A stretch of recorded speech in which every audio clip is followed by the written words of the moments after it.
Hello and welcome to Continuing Clockwise, a channel about games, gamers, and gaming. I'm Chad.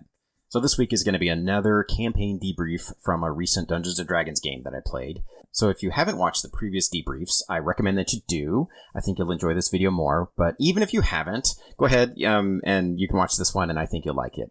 So for a quick recap, the player characters have recently learned the true name of their primary adversary in the campaign, the Judge.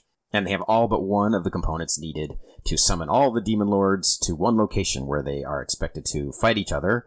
And then the player characters would then defeat the final one, sending them all back to the Abyss. So this is that part is straight from Out of the Abyss. They are currently at Skyreach Castle, which was the flying fortress from Hoard of the Dragon Queen, which is the adventure that started this campaign.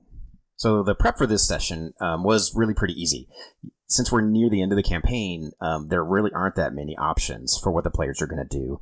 And they had essentially decided to go after the Judge first, so I could really focus my efforts on preparing those tactical encounters, and that's especially important at high levels. The mobs the monsters and bosses really just have so many abilities and spells that to just have a chance to run those well, I've found I just need to reflect on those before the game. I also wanted to add a few, flavorful, spicy bits to really engage all of the players into the session. So that was where my prep went, preparing all those things. So as we started, we were really in kind of a downtime-ish period. The first thing I did was raise the point that Grumlor, so Grumlor is one of the non-player characters. He is Frictor's brother. Frictor is a dwarven wizard, and Grumlor was recently killed by the Judge, and he was raised using a ritual with the Raven Queen very quickly, and I didn't think the cost of that was enough to really raise the enmity between the Judge and the player characters. So I started this session by saying that Grumlor is not doing well. Grumlor is really sick, and we don't know if he's ever going to fully recover. The players did not like that. They felt like they had been cheated by the Raven Queen, but that's fine. That's part of the fun. And shortly after that, one of the player characters went on a side quest. So the players have had in their possession an artifact called the Heart of Darkness that I introduced literally in the first session of this campaign 4 years ago. And to attune to it, requires a blood sacrifice, and they've never been willing to do that. So now it's the end of the campaign. This character is already chaotic neutral. So he decided to find someone to sacrifice to attune to the Heart of Darkness. So that was Arinya, who is a tiefling bard, I think. And so I had to do some quick improv. I wasn't really sure what approach he was going to take, he being the player. And so I flipped through Xanathar's guide, and I found the downtime rules for committing crime. And I used that model. I wanted it to go quickly, but I wanted some fun. I wanted some kind of rolling dice. I just didn't want to hand wave it completely. So I had him roll 3 skill checks. And the idea was that if he succeeded at all 3, it would be a success. He would be able to sneak into the city, find this person, and he did a little bit of research to find somebody who was not a good person, And so anyway, 3 successes would be clean, no complications. 2 successes would be success with complications, and 1 or fewer successes, I think, was either a failure or 1 success might have been a success, but with major complications. So anyway, that was the approach that I took. And we narrated it, and he actually had some failures, or at least 1 failure in it. And so as we role played it out and did the skill checks, essentially the town guard spotted him somewhere in the vicinity of this murder.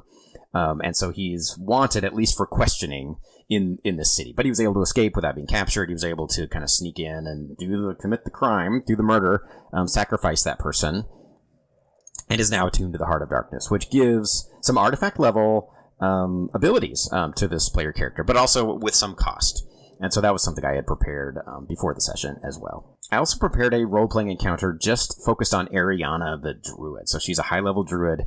And so I had 3 members of her order, fly in animal form. And so one was a giant raven, one was a monkey, and one was a mouse. And so I just really liked that image, and the players really dug it, of a monkey riding a raven being ridden by a mouse. And I picked the raven so that the bird could, repeat some sounds, repeat some phrases before transforming into druid form.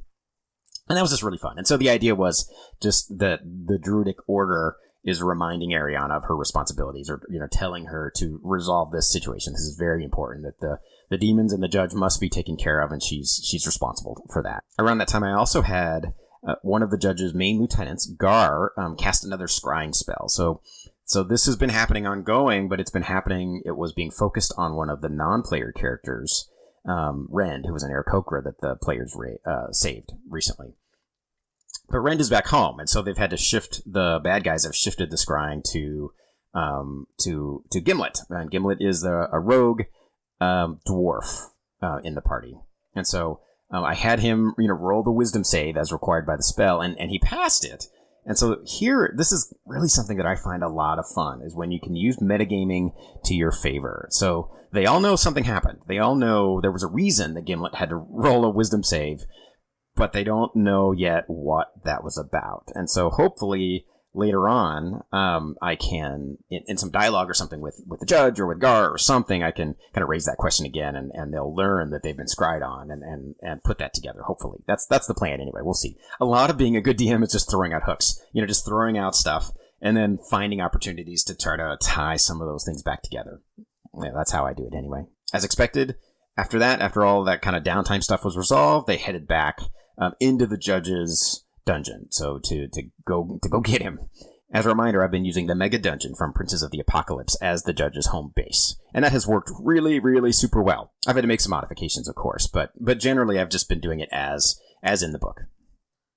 So they went in, they fought some Minotaurs, and so for 15th level, 5 or 6 or whatever Minotaurs were pretty easy. I mean, it was a fun combat. It went pretty quickly. It was good.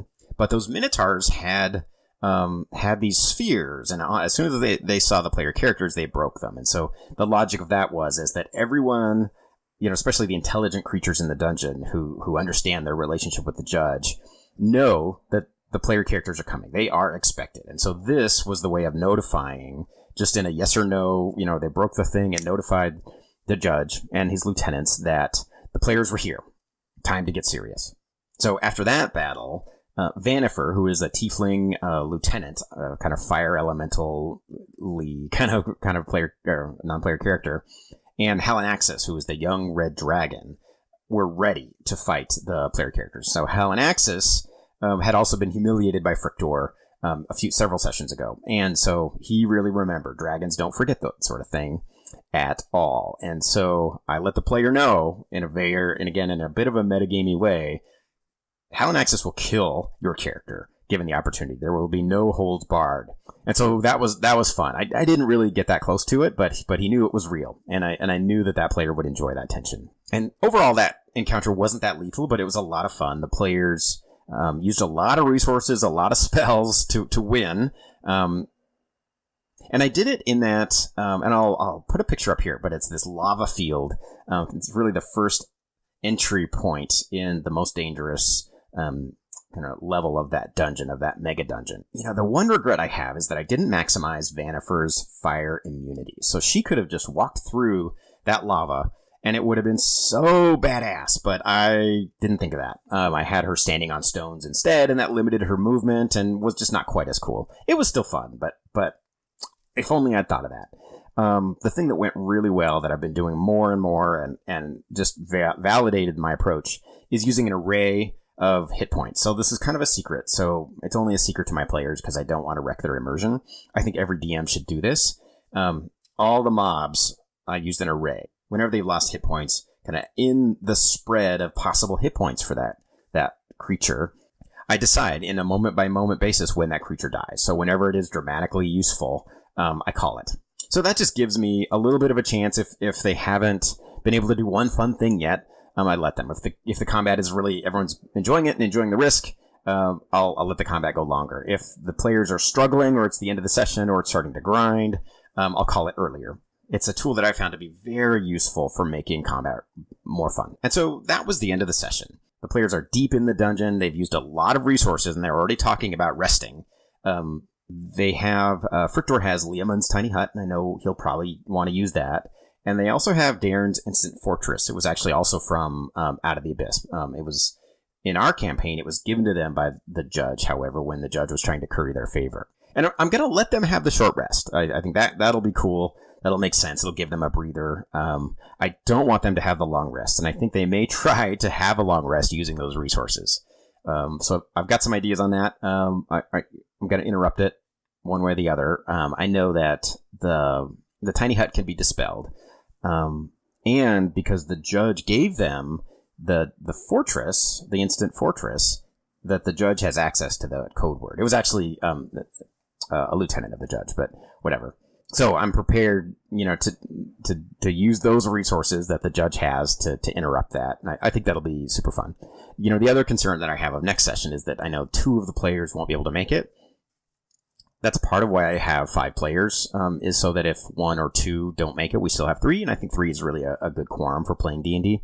So that'll just be, that just is what it is at this point. And I think they're going to fight the judge next session. I'm really looking forward to it. It's going to be great. So part of my prep and kind of questions, besides how to interrupt their long rest, is, what's that battle going to look like? Especially if there's 3 players. And so part of the challenge is, how do I make the judge still seem powerful if the players themselves are, only have 3 out of their 5? Do I nerf the judge? Do I give them, do I make playable kind of NPC versions of those missing player characters? I might do that. That's a little time consuming on my part, but maybe I can do it in a way that's efficient. Maybe I could pull some stats out of the monster manual or something. Like, I could strip them of some of their abilities, but still have some punch and some key things, to help. So what do you guys think? What tips or ideas do you have for kind of filling those roles of those 2 missing spots? What questions do you have? What reflections do you have?